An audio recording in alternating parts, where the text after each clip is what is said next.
अस्सलाम स्टूडेंट्स, अब हम शुरू करने लगे हैं लिपन कोड के chapter introduction to metabolism and glycolysis को। स्टूडेंट्स, ये मेरी कार्बोहाइड्रेट मेटाबॉलिज्म की सीरीज़ का पहला टॉपिक है जिसमें हम कवर करेंगे ग्लाइकोलिसिस को। स्टूडेंट्स, हम सबसे पहले ग्लाइकोलिसिस का एक छोटा सा ओवरव्यू लेते हैं। ग्लाइकोलिसिस है क्या? ग्लाइकोलिसिस बेसिकली हम कहते हैं ग्लूकोज के टूटने को। अब ग्लूकोज को क्यों तोड़ना है? हमने एनर्जी के लिए तोड़ना है। एनर्जी किस फॉर्म में? ATP, NADH और FADH की फॉर्म में। अब ये जो एनर्जी निकली है ग्लाइकोलिसिस से, ये बॉडी यूटिलाइज कर लेती है अल्टीमेटली। अब स्टूडेंट्स, सबसे पहले हम लेते ग्लाइकोलिसिस का एक छोटा सा ओवरव्यू लेते हैं। ग्लाइकोलिसिस क्या? Oxidation of glucose means breakdown of glucose. अब ग्लाइकोलिसिस क्या करती है? हमें प्रोवाइड करती है energy in the form of ATP। ATP की फॉर्म में ही हमें एनर्जी देती है जिसको बॉडी यूटिलाइज कर लेती है। अब ग्लाइकोलिसिस को students hub of carbohydrate metabolism भी कहते हैं। अब इसको इसलिए कहा हब ऑफ कार्बोहाइड्रेट मेटाबॉलिज्म कहते हैं क्योंकि स्टूडेंट्स बॉडी में जितनी भी शुगर है, फॉर एग्जाम्पल सुक्रोज है, फ्रुक्टोज है, ग्लूकोज इटसेल्फ है, जितनी भी शुगर है वो एंटर करेगी ग्लाइकोलिसिस को और ग्लाइकोलिसिस में वो शुगर टूटेगी और वो शुगर के टूटने से क्या होगा? हमें एनर्जी मिलेगी इन दी फॉर्म ऑफ ATP जिसको हमारी बॉडी यूटिलाइज कर लेगी। अब स्टूडेंट्स, आगे हम देखते हैं ग्लाइकोलिसिस दो तरह की है, एक है एरोबिक, दूसरी है एनएरोबिक। एरोबिक ग्लाइकोलिसिस स्टूडेंट जैसे कि नेम से ही पता है, एरोबिक ग्लाइकोलिसिस को ऑक्सीजन चाहिए होगी और एनएरोबिक ग्लाइकोलिसिस को ऑक्सीजन नहीं चाहिए होगी। तो aerobic glycolysis requires oxygen and anaerobic glycolysis does not require oxygen. अब एरोबिक ग्लाइकोलिसिस किन सेल्स में होती है? यूकैरियोटिक सेल्स में। और जो एनएरोबिक ग्लाइकोलिसिस है वो बहुत प्रोकैरियोट्स और यूकैरियोट्स में होती है। अब यूकैरियोट्स में किन किन सेल्स में होती है? आरबीसीज में। आरबीसीज में माइटोकॉन्ड्रिया नहीं होता, इसलिए आरबीसीज में कौन सी ग्लाइकोलिसिस होती है? एनएरोबिक ग्लाइकोलिसिस होती है।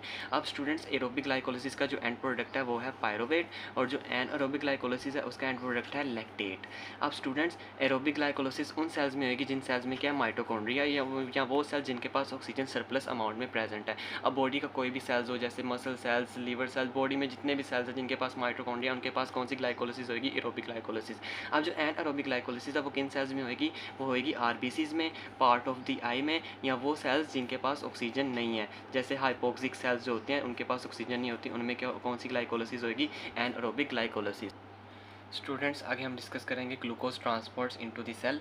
अब ग्लूकोज की जो ट्रांसपोर्ट है वो सेल के अंदर दो ट्रांसपोर्ट मैकेनिज्म से होती है। एक है sodium and ATP independent transport system, एक है sodium and ATP dependent transport system. यानी कि एक ट्रांसपोर्ट सिस्टम को ATP चाहिए होगा और दूसरे ट्रांसपोर्ट सिस्टम को ATP नहीं चाहिए होगा।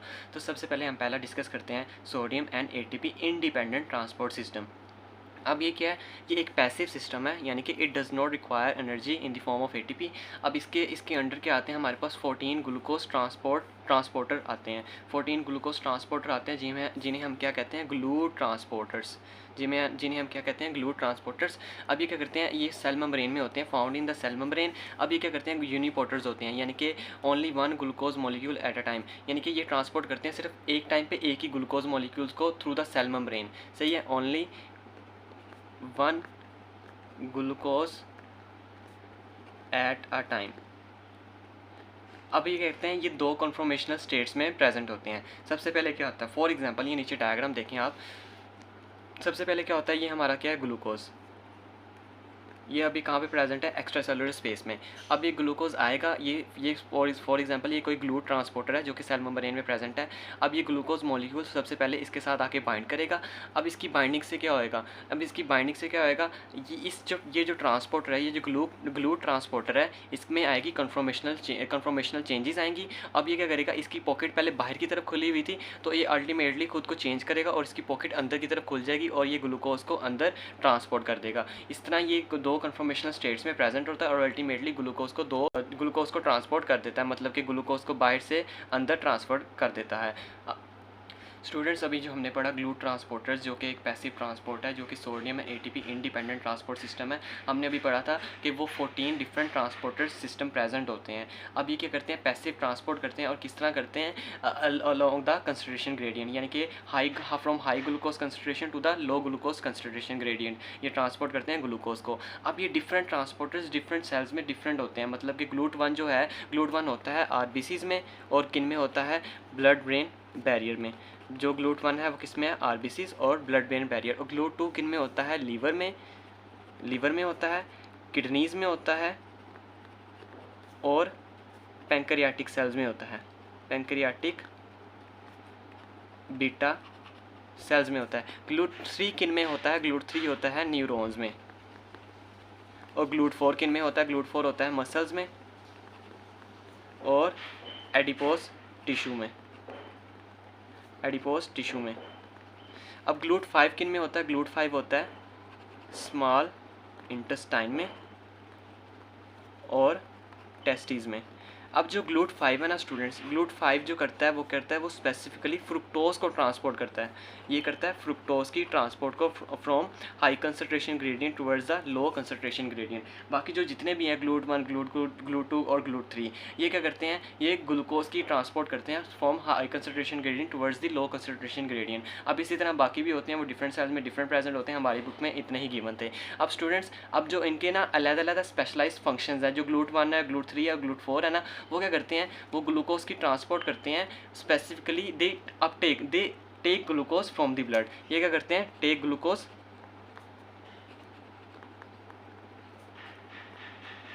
From the blood.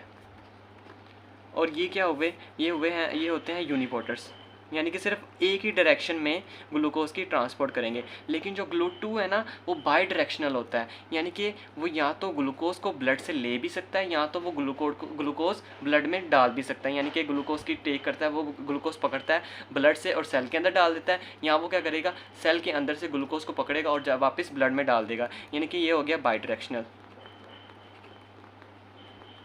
अब जो GLUT2 है ना, फॉर एग्जांपल स्टूडेंट्स, मैं आपको डायग्राम से इलस्ट्रेट करता हूँ।